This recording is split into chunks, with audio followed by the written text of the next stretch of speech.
Conversamos sobre la marcha con el congresista Carlos Tubino, representante de la región Ucayali.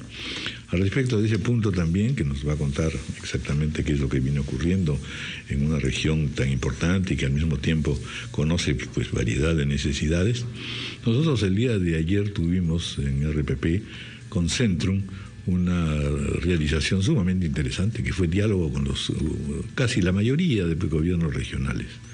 Y allí lo que pudimos comprobar es que existe una enorme distancia entre el discurso político de los candidatos presidenciales y lo que los señores presidentes o gobernadores regionales están tratando de hacer, es decir, están procurando en realidad ellos mismos armar macroregiones y tener ideas además sumamente constructivas y realistas. En otras palabras, la distancia de la política nacional con la política interna de las regiones va marcándose muy severamente y es una necesidad por atender. Toda esta introducción, don Carlos Tubino, para que nos explique qué es lo que está pasando en esta lucha por la energía en Ucayali y que el gobierno, al parecer, no llega o no termina de entender. Sí, muy buenos días, Raúl. Bienvenido. Muy buenos días a todas las personas que nos ven y escuchan. Decir lo siguiente, la verdad que este es un conflicto que me ha tocado vivirlo desde el inicio. Estoy yo allá en Pucallpa y entonces veo una desatención por parte del gobierno a demandas que tendríamos que decir que son muy justas, ¿no? ¿Por qué? Porque y que parten de una base concreta, ¿no es cierto? Aquí no estamos hablando de ni doctrinas ni teorías. Así es, y la verdad que acá eso llega a las fibras de la población. ¿Qué sucede? La región Ucayali tiene su mayor tesoro en el subsuelo. En el subsuelo que está el gas de Aguaitía. Siempre se habló de esto, y esto viene de años atrás, que este gas iba a ayudar muchísimo en lo que es generación de energía eléctrica. Entonces, al final, pasos hacia adelante, pasos para atrás, y empresas como Aguaitía Energy que realmente ve su propio interés pero no ve ni armoniza las necesidades de la población. Entonces al final, ¿qué es lo que ha sucedido? Que nosotros no estamos conectados, o sea, la región Ucayali, al sistema nacional de generación de energía eléctrica. Entonces al final se tiene que incorporarse a ese sistema, y ese sistema viene subiendo las tarifas eléctricas permanentemente.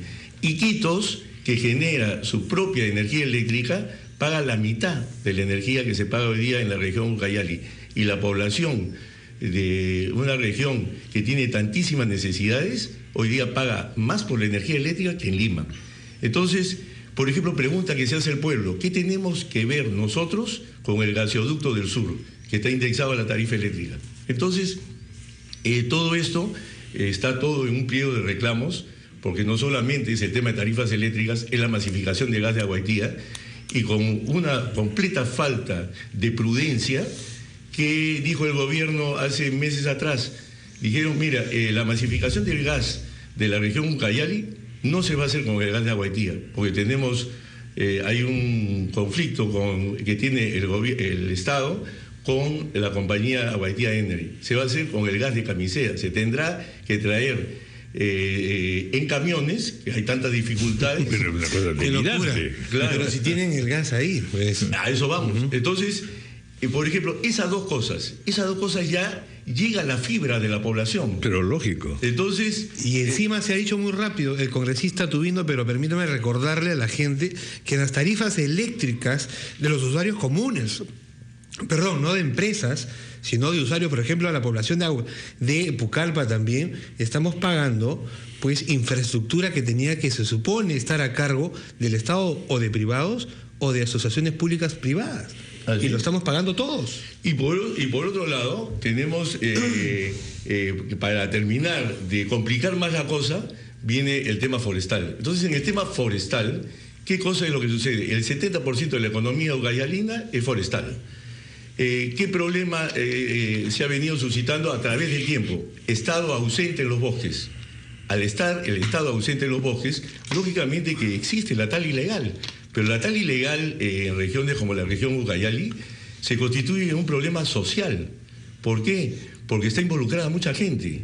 Entonces tiene que haber toda una estrategia de formalización para ir a la penalización. Y porque eso, pero no al revés. Eso ha surgido porque precisamente se carece de esa política. Así es, entonces tenemos que se saca apresuradamente, cuando se le había dado al Poder Ejecutivo las facultades extraordinarias para legislar, el decreto legislativo 1220 y el 1237. Estábamos a puertas de la COP21. El gobierno quería llevar a París acciones que se están tomando para la protección de los bosques. Y entonces ese decreto de un día para otro penaliza en exceso la tal ilegal, que estamos de acuerdo que hay que combatirla, pero primero desarrollando una estrategia de formalización. Por supuesto. Pero no de esa manera. Vamos a 23.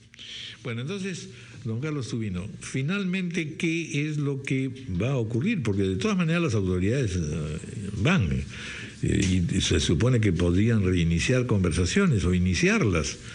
Usted nos señalaba en la pausa que en realidad el aviso de esta huelga y de esta protesta fue planteada hace un mes y no como tal, sino diciendo resuelvan tales y cuales reclamaciones porque si no vamos a entrar a una fase de paro. Así es, o sea, se avisó 30 días antes, el Frente de Defensa avisó 30 días antes cuál era la plataforma de lucha, se dejó que la huelga se inicie. Pensando que esto iba a... Claro, porque la Oficina de Diálogo y Sostenibilidad acudió, unos días antes, pero con funcionarios que no eran los que tenían que tomar las decisiones. Entonces, esa conversación fracasó porque lo que se pidió era la asistencia de ministros para tomar decisiones.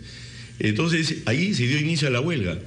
Y luego se pedía que vinieran los ministros. Entonces, ¿qué cosa es lo que apostó esta oficina? Apostó a que esta participación de los ministros, aduciendo una serie de justificaciones, recién iban a poder venir a Pucallpa dentro de 13 días.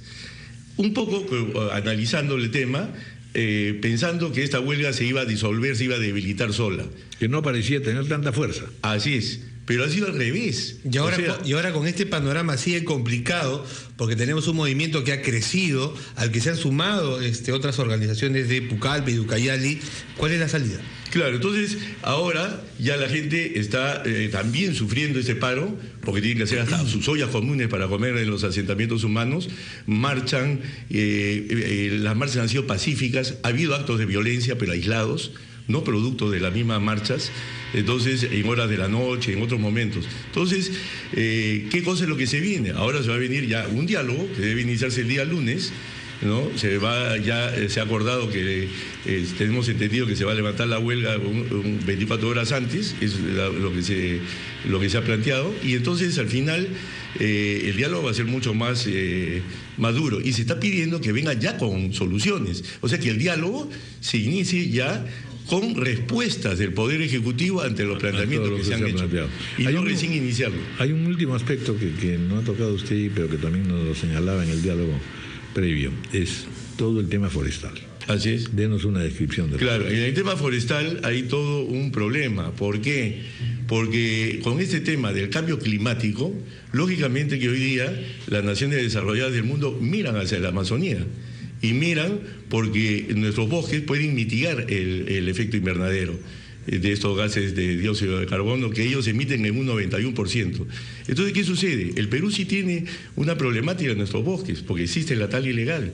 Pero esto no se puede resolver de un día para otro. Esto es un proceso. ¿Por qué? Porque está arraigado en algún porcentaje en la sociedad. Entonces está el chiquito, el pequeño, el mediano y hasta el grande que hace tal ilegal. Por descuido, en realidad, no solo de una normativa, sino que no se aplica de una manera prudencial y negociable. Claro, porque al final el Estado está ausente. Entonces, en los bosques. Entonces, lo que se tiene que hacer es implementar un programa adecuado de formalización que le dé oportunidades a todos para formalizarse y luego, lógicamente, podría entrarse a un sistema ya de un control más estricto. Pero acá lo que se ha hecho es prácticamente seguir los mismos procedimientos que se siguen en la lucha contra el narcotráfico y aplicarlo a la tala ilegal. Y entonces, mira, y llevarlo esto a la criminalización de la tal ilegal en una forma de un día para otro. Esa forma de actuar ha exacerbado los ánimos de una región de 70% de su economía se mueve a través del tema forestal. Entonces, lógicamente, todo esto es agudizado por la falta de formalización de asentamientos humanos y comunidades nativas, con problemáticas en cada una de las provincias ucayalinas. Es una región realmente muy abandonada. Muy abandonada porque y que críticamente está sufriendo la cosa desde el punto de vista económico. Así es. Muy directo y concreto. Así es, porque además, si nosotros queremos que la región Ucayali no solamente sea extractiva de su riqueza forestal, tenemos que incentivar la generación de industrias, etcétera, pero a esos precios de la energía eléctrica no es competitivo. Bueno, entonces son las cosas que hay que ver y prestarle especial atención, como el mundo está prestando la atención a la Amazonía, y nosotros no terminamos de voltear a ver que tenemos ahí el futuro del siglo XXI del Perú. ¿Usted ha conversado directamente con el primer ministro al respecto? Hemos conversado, sí. Cuénteme un poco qué claro, entonces, son las reacciones. Naturalmente estamos ante un gobierno, primero, que dice ya vamos a terminar pronto, segundo, estamos viendo cosas más urgentes, más problemáticas, ¿no? Y vamos esperando a ver si las cosas se calman. Bueno, es que el problema es que ellos, más que yo lo que observo es que la Oficina de Diálogo y Sostenibilidad es la que estaba a cargo de todo este tema.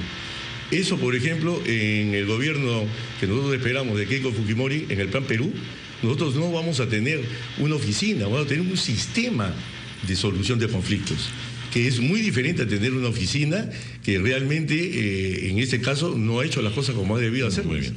Gracias, congresista Carlos. Sí, muchas gracias. Vamos a hacer una pausa, son las 8:29.